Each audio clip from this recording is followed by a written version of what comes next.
I found a hidden letter revealing that my sister is actually my mother. When I confronted her, she broke down, crying. I was just a teenager. I had no choice. My parents begged me to keep quiet, whispering, "We did it to protect you." Stunned, I asked, "Who am I really?" But when I told my brother, his confession shattered everything. I was 28 when I stumbled upon a letter that would unravel the very fabric of my identity. It was a rainy afternoon in our family home in Charleston, South Carolina. I had returned to help my parents sort through old belongings as they prepared to downsize.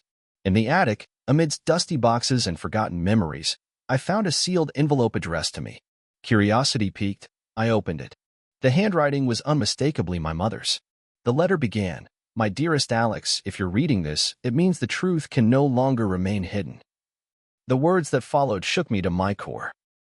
The woman I had always known as my sister, Rachel, was, in fact, my biological mother. My parents were actually my grandparents. Rachel had given birth to me when she was just 16, and to avoid scandal, the family decided to raise me as their own. I sat there, the letter trembling in my hands, as the rain tapped rhythmically against the attic window. My world had shifted, and I was adrift in a sea of questions. That evening, I confronted my parents. They sat silently as I read the letter aloud, tears streaming down my face. "Why? Why would you lie to me all these years?" I demanded. My mother, or rather, my grandmother, clasped her hands tightly. "We did it to protect you," she whispered. Rachel was so young, and we thought it was the best way. I turned to Rachel, who had just arrived, sensing the tension. Her eyes widened as she saw the letter in my hand. "You knew?" I asked, my voice barely audible. She nodded, tears welling up. "I wanted to tell you so many times, but I was scared. I was just a teenager." I had no choice. The room was heavy with emotion. Decades of secrets and lies had culminated in this moment. Determined to uncover the full story, I reached out to my uncle, David, who had always been the black sheep of the family. We met at a quiet cafe downtown. "I always knew this day would come," he said, sipping his coffee. "There's more you need to know." He revealed that Rachel had been in a relationship with a man named Marcus, who disappeared shortly after learning about the pregnancy. David suspected that our grandfather had something to do with Marcus's sudden departure. Fueled by a need for answers, I began digging into public records, old newspapers, and even hired a private investigator. Weeks turned into months, but eventually, I found a lead. Marcus had relocated to Atlanta, Georgia. I traveled to Atlanta and found Marcus living a modest life. He was shocked to see me, but agreed to talk. "I had no idea Rachel kept the baby," he confessed. "Your grandfather threatened me, said I'd never see her again if I didn't leave." We talked for hours, filling in the blanks of our intertwined pasts. He expressed regret and a desire to be part of my life, if I was willing. Returning to Charleston, I felt a mix of emotions: anger, relief, confusion. My family had lied to me, but they also raised me with love. I decided to confront my grandfather. He was frail, but still sharp. "You took away my choice," I said. "You decided what was best for everyone without considering the consequences." He looked at me, remorse evident in his eyes. I thought I was protecting the family. I see now that I was wrong. In the months that followed, our family dynamics shifted. Rachel and I began rebuilding our relationship, this time as mother and son. Marcus visited occasionally, trying to make up for lost time.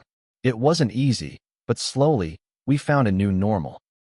Discovering the truth shattered my world, but it also set me free. I learned that family isn't just about blood or titles. It's about honesty, love, and the willingness to face the past to build a better future. Just when I thought the worst was over, another truth came crashing down. I told my brother, Ryan, everything. We were sitting on the old dock behind our childhood home, the planks creaking under our weight, the scent of salt and old wood hanging in the air. He was silent for a long time. Then he said something that made my stomach drop. "You're not the only one they lied to." "What do you mean?" I asked. He looked straight ahead, jaw clenched. "I knew Rachel was your mom, but I didn't say anything because, well, I'm not who I thought I was either." I blinked. "What?" He turned toward me, eyes glassy. "They adopted me. I'm not even related by blood. Found out when I was 17. Birth certificate had a different last name." I confronted them and they told me the truth, made me promise not to say anything. I stared at him, the pieces rearranging themselves in my head. So we're not even brothers? He nodded. Not by blood, but you're still my brother, man. I didn't know what to say. I felt like the ground was falling out from under me again. A week later, while helping clean out the garage, I found a rusted metal box wedged behind a stack of old paint cans. Inside were legal papers, old deeds, tax forms, and something else, a will. It was my grandfather's, and signed but recent. I read through it slowly, my hands shaking more with every line. In it, he left the house not to my parents, not to me, but to Ryan. There was a note attached, scribbled in his familiar cursive, for the son I chose. Blood doesn't always make a man yours. I showed it to Ryan that night. He stared at the paper, then laughed bitterly. The house. I don't even want it. Not after everything. Still, you should know, I said. I always wondered why he treated me better than the others, he muttered. It made sense now. He wasn't just the golden child. He was the one Granddad felt he owed. The revelation exploded like a grenade in our already fragile family. My mom, or grandma, I still didn't know what to call her, was furious. He didn't even discuss it with me, she said, pacing the kitchen. That house has been in this family for 3 generations. Maybe that's why he left it to Ryan, I said quietly. To break the cycle. Rachel stayed silent. She hadn't spoken much since I told her about Marcus and the truth coming out. She looked tired, like something inside her was slowly slipping away. Then, one night, she disappeared. I woke up to a call from the police. Rachel's car had been found near the Ravenel Bridge.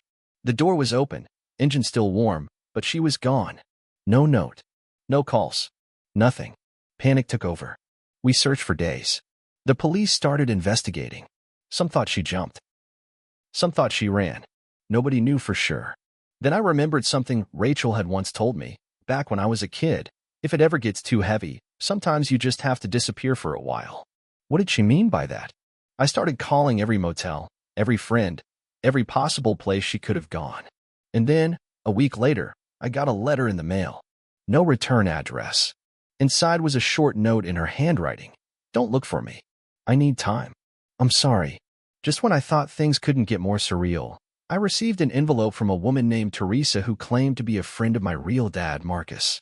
She said she had something I needed to see. We met in a quiet diner on the outskirts of Columbia, South Carolina. She handed me a photograph.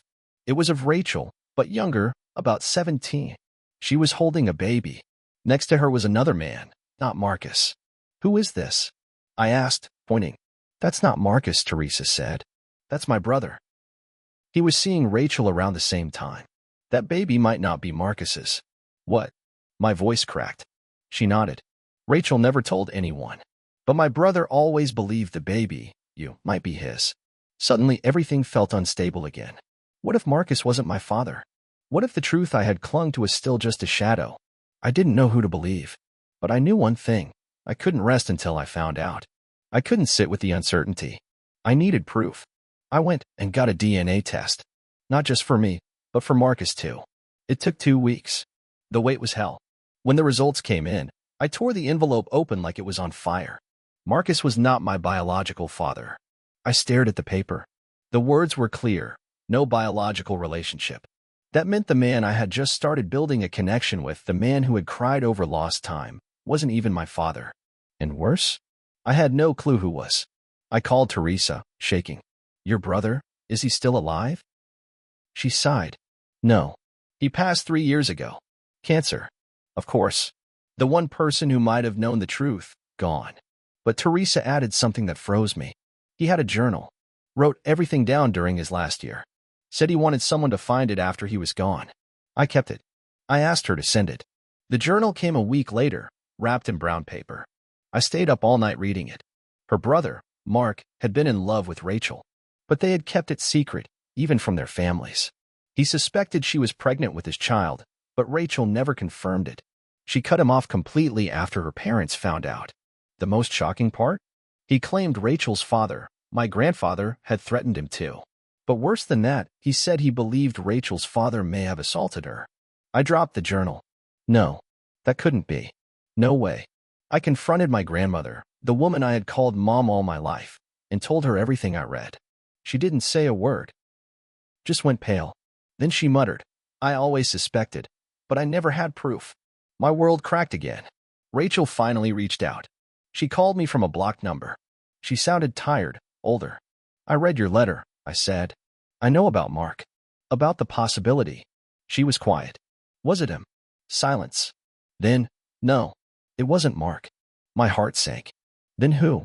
More silence. I can't say it. Was it Granddad? I whispered. She started sobbing. That was my answer.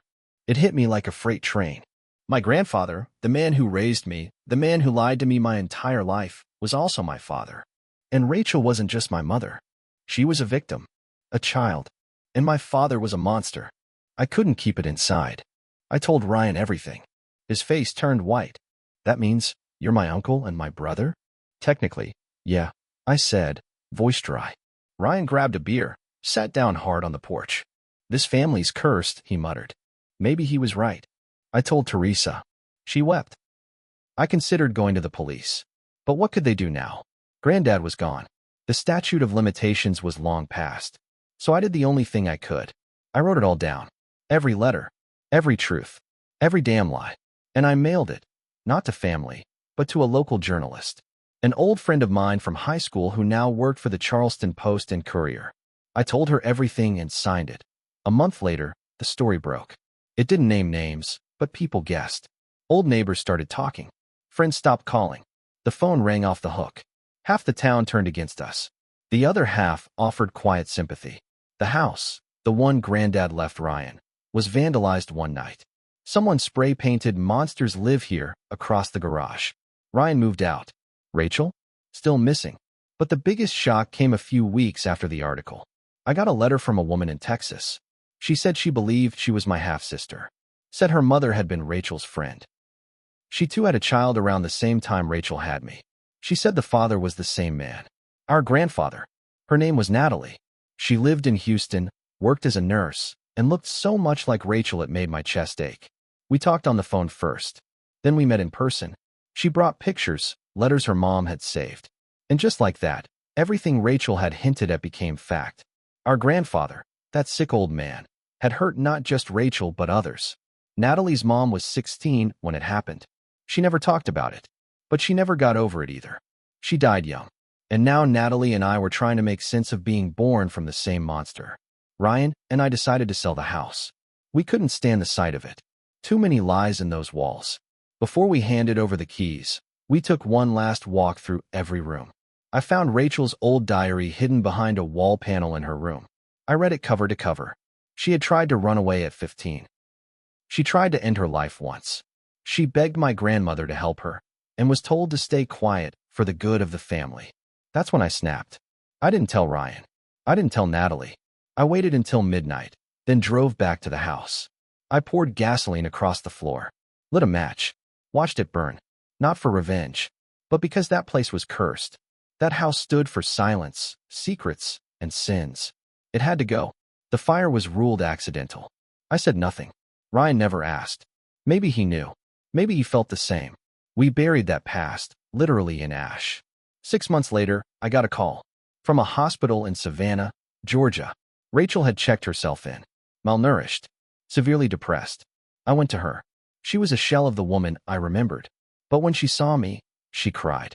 We talked for hours. This time, no lies. No pretending. She admitted she hated herself. For not protecting me. For not fighting harder. For letting them tell her to shut up and smile. You were just a kid, I told her. No, she whispered. So were you. We stayed in Savannah for a while. Took long walks. Talked like real mother and son for the first time in our lives. But here's where I have to be honest. I made a mistake too. When the newspaper article came out, I told myself it was about truth. About setting things right. But deep down, I wanted revenge. I wanted the world to hate them. To burn with me. I didn't think about Ryan. About how it would affect his job, his life. People looked at him like he was one of them. He lost his job a month later.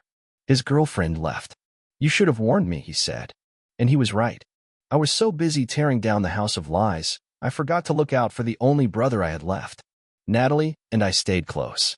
We did a DNA test, confirmed as half-siblings. We started a foundation in her mother's name to help survivors of abuse find legal support and therapy. Rachel eventually moved in with me. Slowly, she healed. She started painting again. It became her therapy. Ryan forgave me. Eventually, we're still not where we used to be, but we're trying. The truth didn't fix everything. It didn't erase the scars, but it gave us all a place to start. 1 year later, I stood over my grandfather's grave. No flowers, just the dirt and a name carved in stone. I didn't spit, didn't yell, just whispered, "You don't own this family anymore." We took it back. Then I turned and walked away. Because the best revenge is surviving the worst and choosing to live anyway.